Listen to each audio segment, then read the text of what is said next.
Всем чудеснейшего дня! С вами Наталья Вайксельбамер, психолог, тренер, спикер. И сегодня я записываю это видео очень символично 9 мая, в День Победы.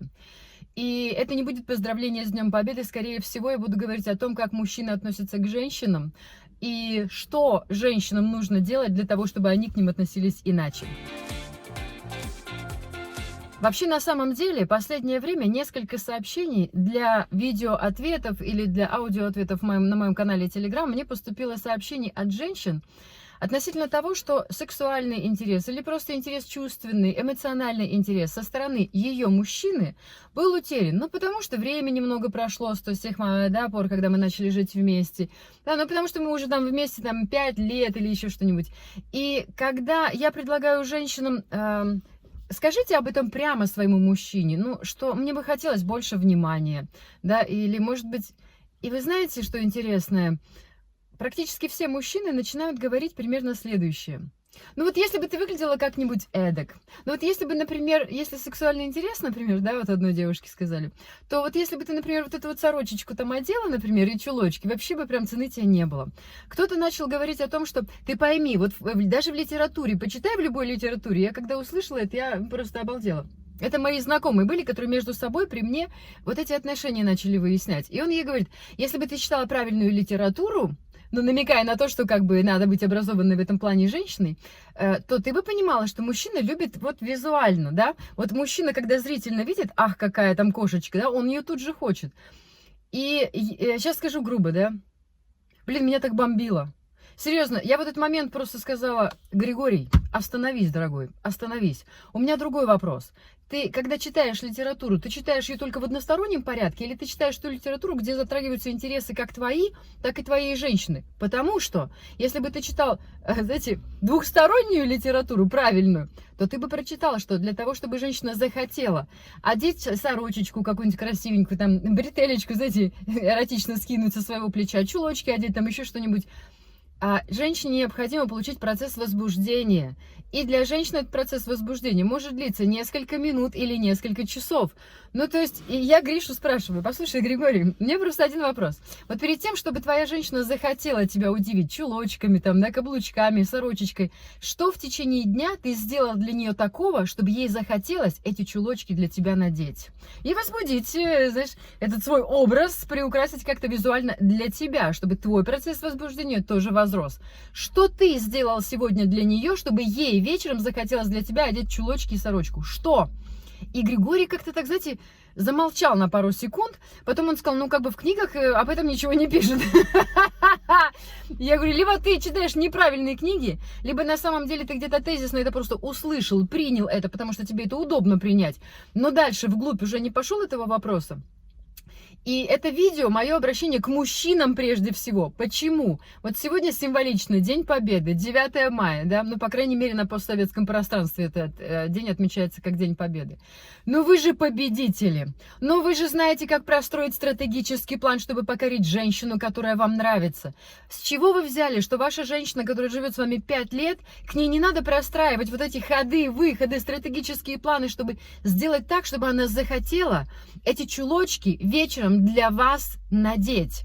С чего вы взяли, что стратегический план, как ее покорить, заканчивается в момент, когда, ну, как бы секс прошел, тем более, что она уже и жена моя, да уже и детей родила. Что вообще, как бы, какие там планы, да вы что вообще? С чего вы взяли, что это работает настолько жестко в одностороннем порядке? То есть, если вы хотите, чтобы ваша женщина вас возбуждала круче, потому что, ну, как бы, ну да, мы мужчины, мы такие все визуалы, зашибись. Вы слышали о том, что женщины, они любят слушать, они любят прикосновение, они любят подтверждение того, что да, ты любима, ты обожаема, ты единственная, я о тебе думаю, я о тебе скучал, да?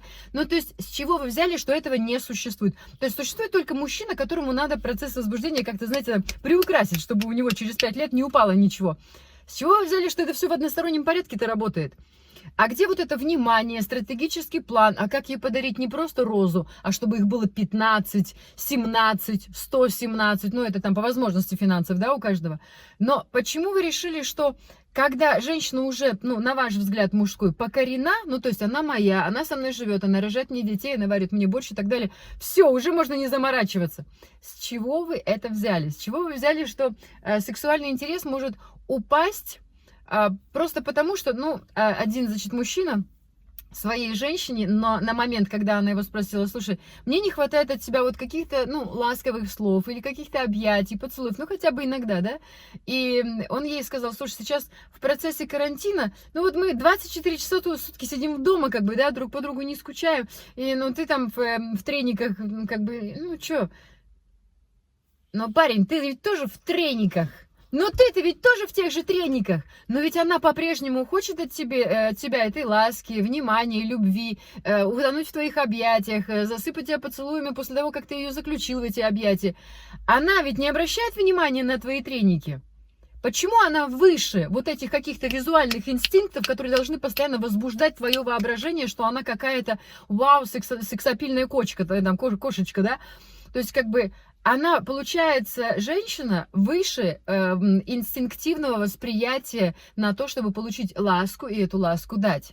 То есть, вот когда мужчины, и очень многие мужчины мне говорят: Наташ, поработайте с моей женой, что-то как-то она как-то, ну, опустилась. И я спрашиваю: опустилась в каком плане? Слушай, ну, ходит вот это, ну, вот в домашнем халате. Я задаю встречный вопрос: в чем обычно ходите вы? Не, ну, как бы, ну, я это самое, это... Ну, в общем, и все, и разговор потух, да, а я настаиваю, я говорю: ну, подождите, вы в чем каждый день, в чем вас каждый день ваша супруга видит дома?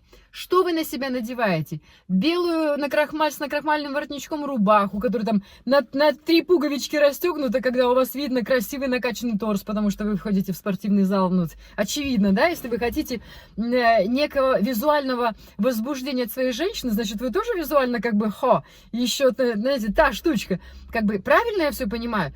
И мужчина теряется. Я сейчас ни в коем случае не хочу шпильку мужчинам воткнуть куда-то там, да, но вообще нет. Просто мне иногда кажется, что женщина, она и здесь должна, и там должна, и выглядеть офигенно должна, и детей родить должна. При всем при этом еще у нее чулочки должны быть. Она еще должна здесь подсуетиться, там подстраховаться, визуально как-то выглядеть.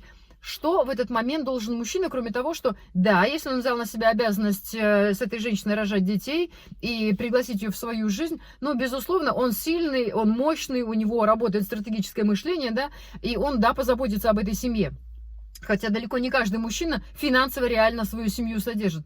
Но вот кроме того, что она должна родить ребенка, а ты должен финансово обеспечить, да, этого ребенка, эту женщину. Вот кроме всего этого, что еще должен мужчина? Мне просто становится интересно, да, со временем. Потому что сейчас огромное количество тренингов, где учат женщин, как быть эдакой, такой, как ему там мед вокруг губ намазать, и как ему еще вот это сделать, и сексуально выглядеть. И девчонки там в спортзалах пытаются там челки Карлсон начесали, там, знаете, и красятся, и ресницы там наклеивают, губы там увеличивают, что только уже не делают, да? И все это, знаете, для того, чтобы он не потерял к ней интерес. Что делаешь ты, мужчина, чтобы она не потеряла интерес к тебе? Вопрос. Ты забрасываешь ее цветами, сообщениями каждое утро, пока ты там сидишь в туалете и читаешь новости. Вот вместо новостей ты ей смс-ки пишешь, там, с сердечком: милая, я тебя обожаю. Это не важно, что мы там полчаса там друг друга не видели, а я уже по тебе соскучился. Где вот это вот все, что было раньше? То есть мужчина от женщины ждет, что она будет этакой сексапильной кошечкой. Но женщина тоже от мужчины ждет. Да, только если мы читаем умные и правильные книжки, мы по книжкам знаем, что мужчине правда важно, насколько визуально женщина слажена. Это да, это бесспорно. Но в этих же самых книжках, не знаю, почему мужчины пробегают это по диагонали, эти строки, но в этих же самых книжках написано, что женщине для того, чтобы получить процесс возбуждения, для того, чтобы прийти в какой-то момент при занятии любовью к оргазмическому состоянию, ей необходимо несколько часов вот этой прелюдии. Когда он подошел ее с утра, поцеловал в ушко, пообещал, что сегодня будет прекрасный вечер. А потом после обеда он подарил ей розочку. Или розочку, господи боже мой, гиф розочку в смс-ке, потому что он очень сильно ждет вечера. Боже, какая она прекрасная.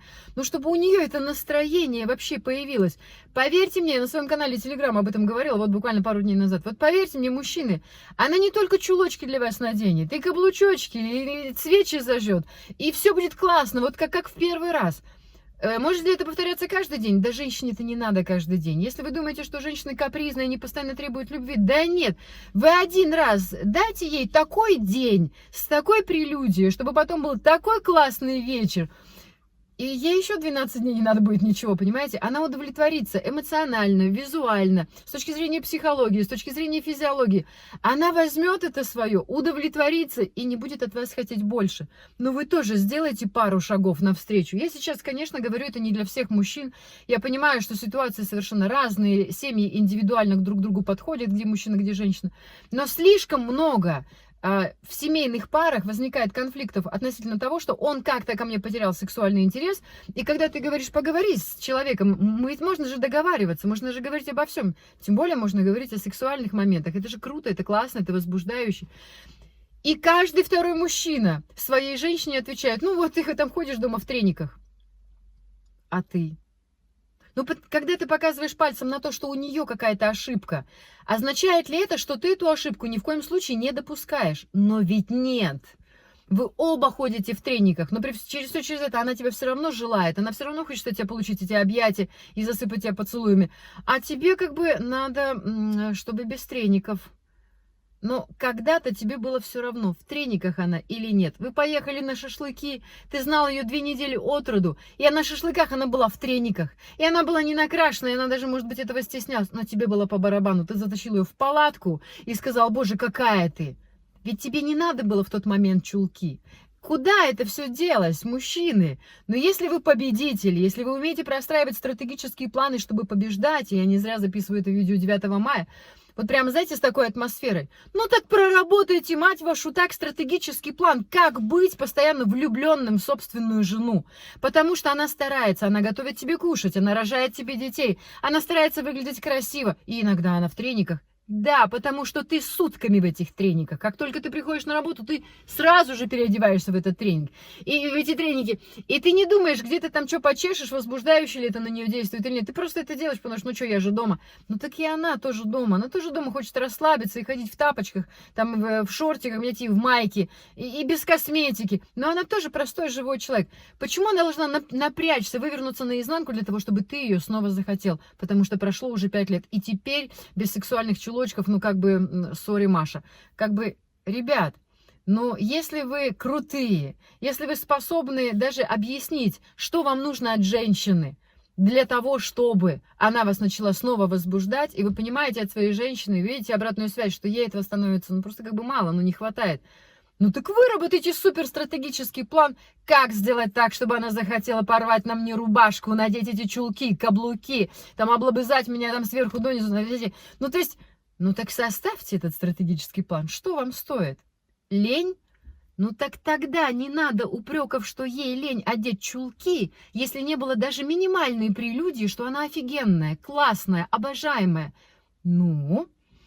И на самом деле это видео вот прямо на этом я бы хотела завершить исключительно потому, что это видео было записано для мужчин, а не для женщин. А для женщин я скажу буквально следующие 2 фразы.